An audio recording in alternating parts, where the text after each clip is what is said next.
Divorce happens. In fact, it happens to almost 50% of first marriages. So let's talk about it. Welcome to Divorce Happens, a podcast to educate, inspire, support, and yes, make you laugh through divorce and beyond so that you can start fresh on the next phase of your journey. Remember, divorce happens, and then we start fresh. You'll get divorced. You'll get divorced. Getting divorced? I'm getting a divorce. You're getting a divorce. Because she's getting a divorce. So what if I get divorced?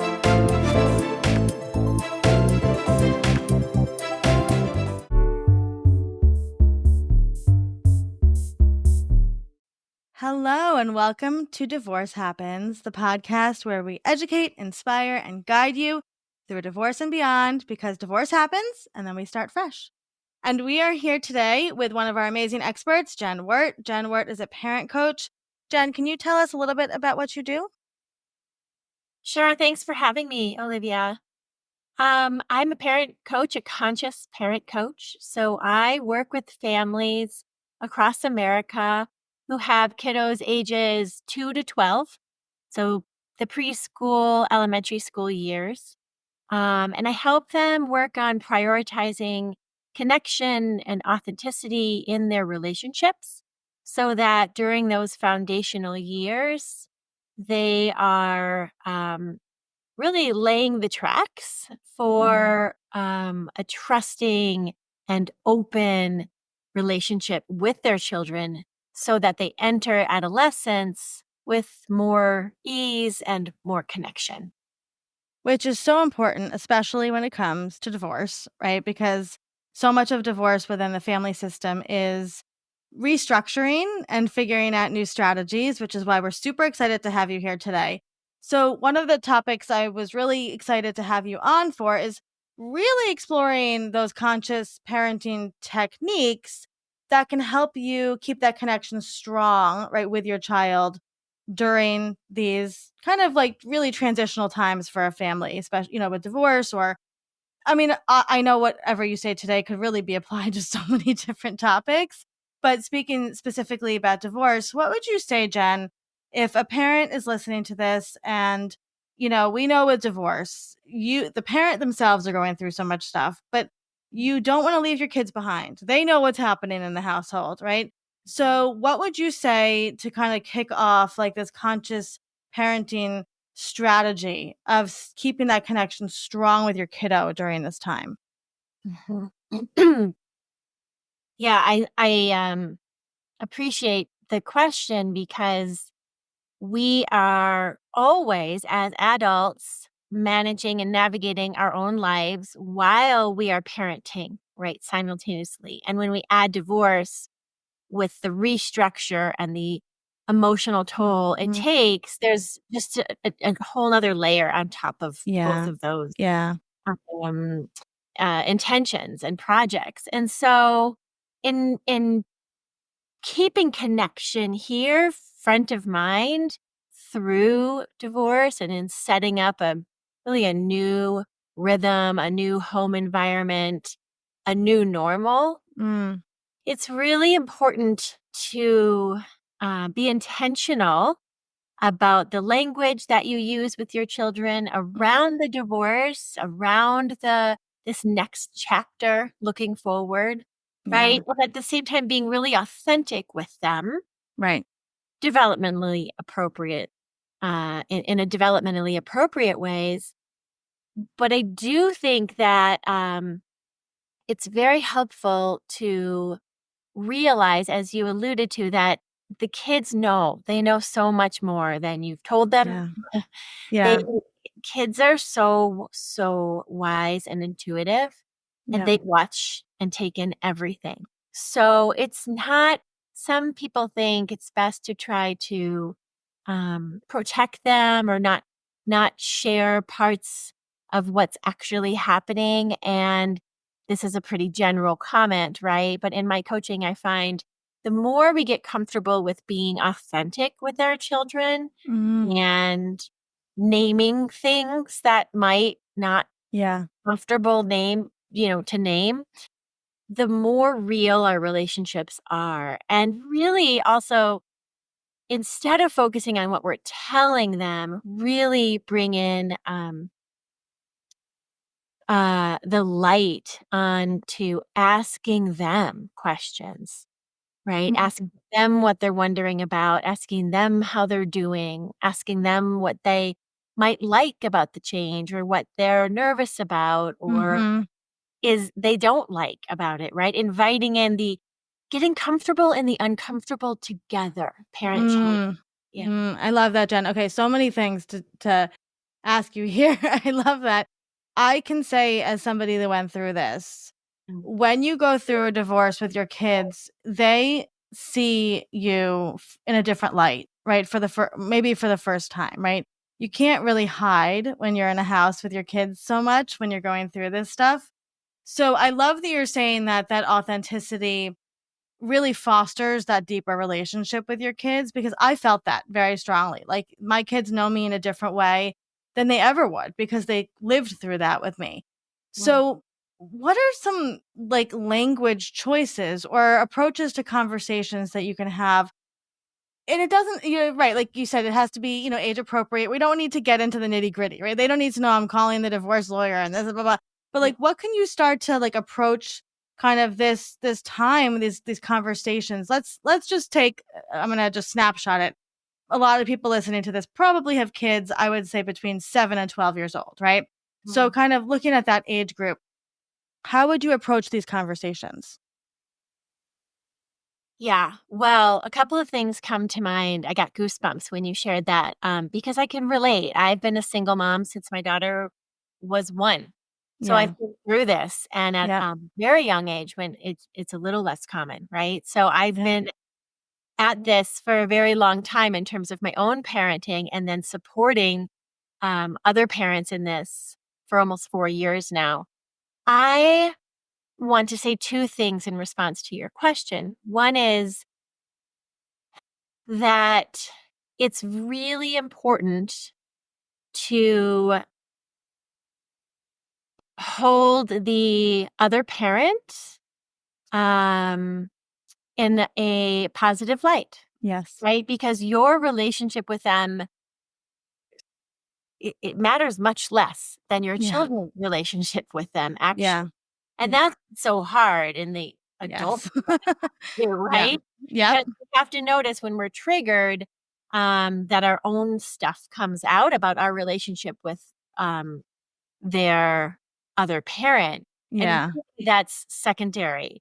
What our job is to hold their relationship with their other parent as just as important as Mhm. their relationship with us. And Mhm. that takes real maturity, right? Yes. Um, and, no, it's self-awareness, really, which Yep. is what I really work with parents on.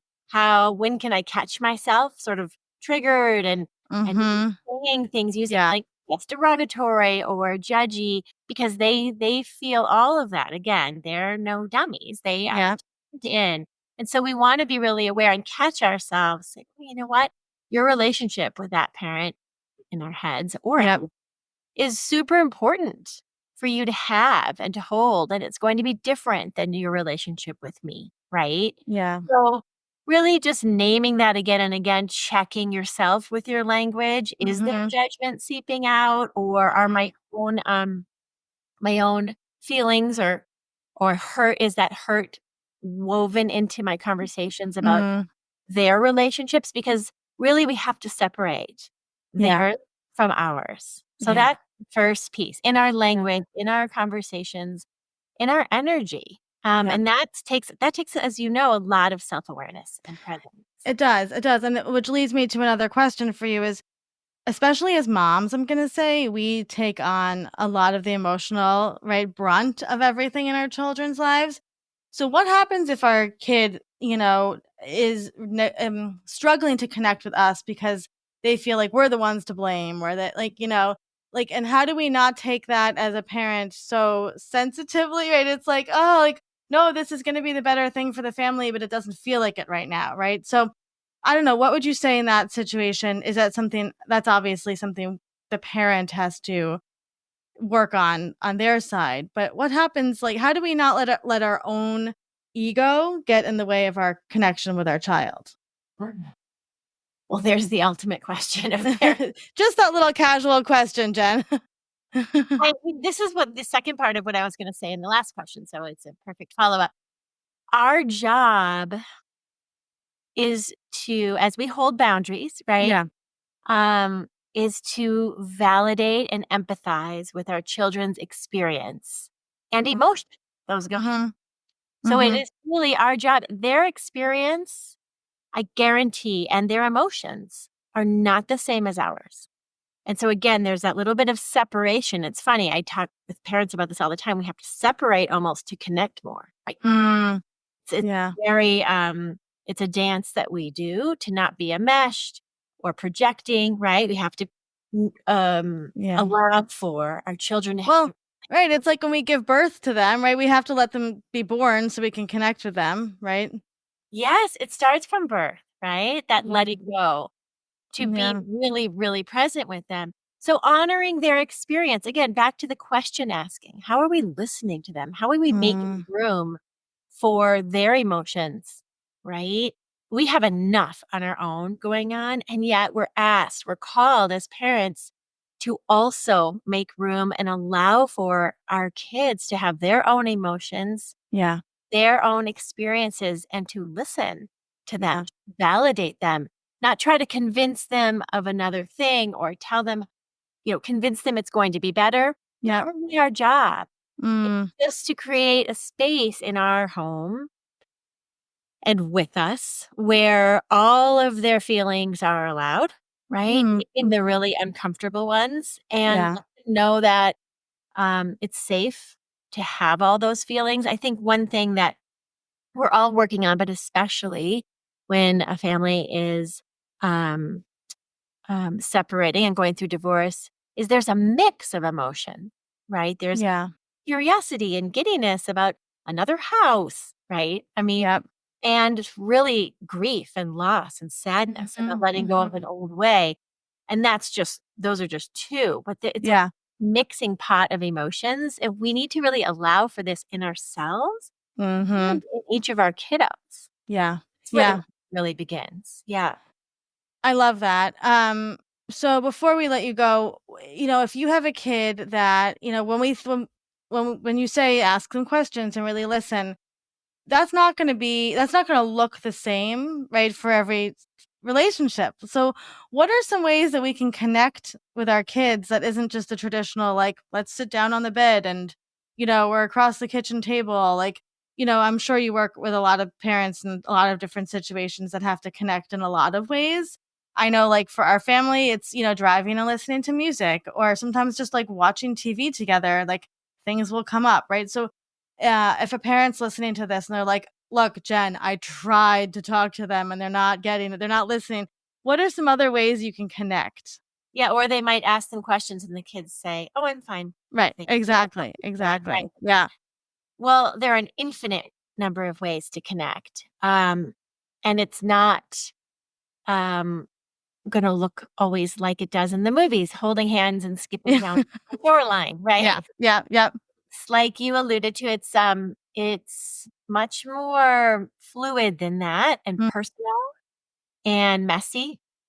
And so the trick is being really present enough to notice when connection is happening. So it's about coming in without an agenda, yeah, coming in with the time, even if you set aside 10 minutes a day, or if you have an hour on a weekend or whatever the time is, doesn't really matter. It's the mm, intention and the energy coming right, in without an agenda. right, That's hard yeah, because we often go, "It's gonna look like this, and I need to have this answer, and then I yeah, want to understand this, and then tie a bow and" mm-mm. It's yep, more, slow and present than that. It's saying, "I have an hour. What would you like to do?" So letting them lead, co-collaborate on how to spend the mhm, yeah. maybe just want you to rub their feet, and they wanna be, watching something on their iPad while you're So rubbing I just wanna be so I love what you're saying. So to be clear, Jen, what you're saying is you don't even have to talk about the issues at hand with them. This is just about the connection. Yes. Okay. Yeah, it's because often we can force conversations Yeah. when it's not the right moment. So it's slowing down enough to trust these things will come up, and sensing when your kiddo feels open, feels connected. It's always connection first. And then maybe there's a question, but the question must be open-ended, right? Interesting. So Yeah. it allows for them to really expand. I'm wondering, this is a great way to start. I'm wondering how you're feeling about everything. Phew, Yeah. right? Yeah. Really Yeah. open. Yeah. And then if they give you a little, you just say, stay real even, not hungry for more, but Right. even. Tell me more. Tell me more about that, honey. Gosh, that's hard to do. Yeah. Yeah. Yeah. There's so much. I love so much of what you said because it really does get down to just like first reconnecting with your kid, right? And I think for a lot of families, especially in the very fast paced suburban sports world, like you kind of float together, right? You're not really connecting together. And so this might be the first time for a lot of moms in a while, maybe since their kids were toddlers, that they really like sat down to be close to them or affectionate or connect with them in a physical and emotional way. And so it might take some time. That's what you're saying. Like the conversations will come, but lead with the connection first. Yes. Yes. Oh, And I love sometimes, that. especially when we get a little fearful, right? When we're in divorce and going through transition, Yeah. we can get a little 911. I need to have this conversation and Yes. shut it off. Yes. And that's just not how relationship works, right? Yes. So Yep. it's Oh, about I that love that. floating and trusting. Yeah.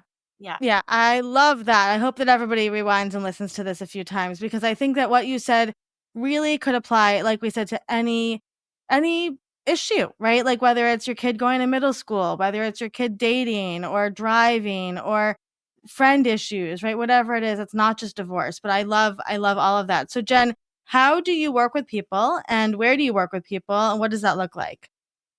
Yeah. So I work with people on Zoom. I coach parents on Zoom, again, across the country, parents of kiddos ages 2 to 12. And the way to work with me is to start by booking a one-on-one free consult.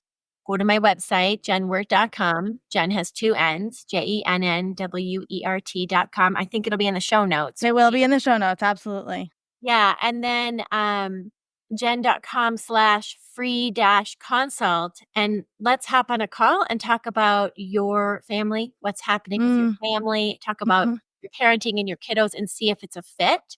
Yep. And like you said a couple of minutes ago, it this kind of work, self-awareness, conscious parenting, it takes time, it takes practice. I still Mm, practice every day.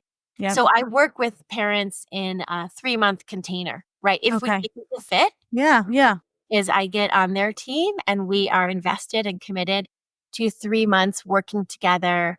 I'm there for spot coaching between our sessions. In those 3 months, Amazing. I have up to 9 sessions. So you'll find all the details um, as you book your free consult with me, and I would love to meet with you and be of support. This is an area and I'm especially passionate about because I was going to say I've lived through it. I do live through it. Mhm. Mhm. As Mhm. a single mom. So I'm eager to connect with you. I love that so much, and of course, you can find more about Jen in the show notes, and, we just appreciate you, Jen, and so much of this knowledge, and, like we say here at Fresh Starts, you have to build your support team of people that are gonna, support you through this, and, as a parent, you always think about your children first, and you have to remember, like, like we say, it's not the divorce that often breaks families apart in a way. It's the aftermath of the divorce, right? Divorce happens, right? As we know. But what can you do to rebuild that family structure and rebuild that connection? And so much of the work that you do is really essential for parents. So if you're listening to this, please get in touch with Jen. And Jen, before we let you go, if somebody is listening to this and they're a parent going through a divorce, what would be something that you would say to them to encourage them to keep going? I would encourage them to prioritize coming back to and sinking in and listening to themselves I love again that. and again and again. I love that. And that's what we want to teach our kids to do, right? Yeah, So we have to do it first. absolutely. Got to put our oxygen mask on first, right? Yeah, I love that. Thank you so much for being here, Jen. Thanks, Olivia.